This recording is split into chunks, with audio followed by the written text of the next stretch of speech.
noite começa a cair aqui em Farnborough, onde fica, logo ali atrás, a sede da agência britânica que investiga acidentes aéreos. Conforme me disse o porta-voz dessa agência, é para cá que as caixas pretas do avião da Lamia vão chegar até, no mais tardar, o início da semana que vem. Aí, peritos britânicos vão se debruçar sobre as gravações para entender o que de fato aconteceu nos instantes finais do voo. Um trabalho minucioso que, segundo o diretor da Aviação Civil da Colômbia, pode levar até 6 meses. São os registros do que aconteceu no voo. Uma das caixas pretas grava a conversa na cabine durante os últimos 30 minutos de viagem. A outra registra todos os parâmetros do avião, comandos mecânicos, elétricos e hidráulicos, como, por exemplo, velocidade, altitude, funcionamento das turbinas e do trem de pouso. Essas informações esclarecem o funcionamento do avião e vão apontar quaisquer defeitos que tenham surgido durante o trajeto.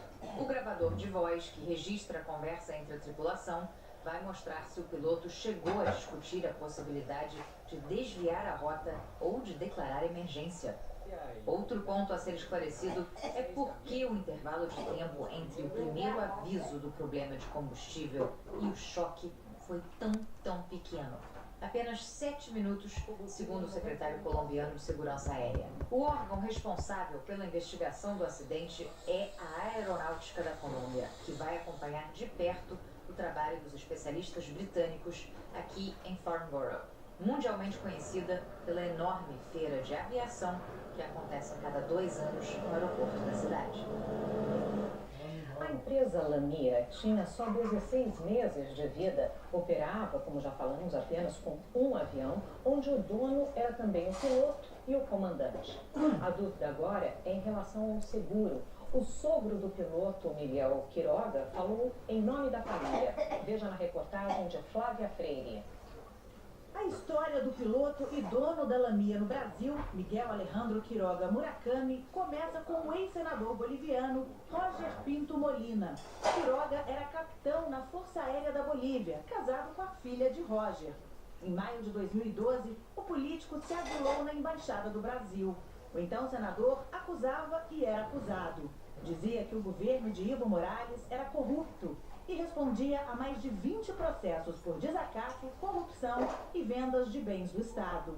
Roger Pinto ficou na Embaixada Brasileira de La Paz por mais de 1 ano. Só saiu de lá numa viagem de carro realizada por iniciativa do diplomata brasileiro Eduardo Saboia, que na época argumentou motivos de saúde do ex-senador. A situação do sogro mudou a vida da família. Quiroga abandonou a carreira militar na Bolívia e veio para o Brasil com a mulher e os filhos, acompanhando o ex-senador. Todos foram morar na cidade de Epipaciolândia, no Acre, na fronteira com a Bolívia, a pouco mais de 200 quilômetros da cidade de Cobija, onde o avião da Lamia poderia ter parado para reabastecer. Miguel morreu no acidente e deixou a mulher e 3 filhos, o mais velho de 14 anos, uma menina de 5 e o mais novo de 4 meses. Quem falou pela família foi o ex-senador, sogro do piloto. Roger Pinto Molina confirmou que a empresa Lamia da Bolívia foi criada pelo genro e outros colegas militares, que aproveitaram os aviões de uma empresa da Venezuela e mantiveram o nome na aeronave.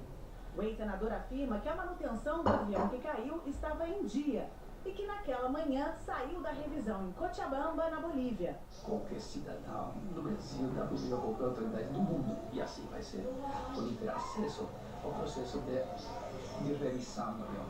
Era um avião em condições perfeitas, com uma tripulação com muita experiência. Pelas leis, tanto brasileiras quanto internacionais, o transportador deve indenizar as vítimas de acidentes. Nesse caso, as empresas acionam as seguradoras, que fazem esse tipo de pagamento.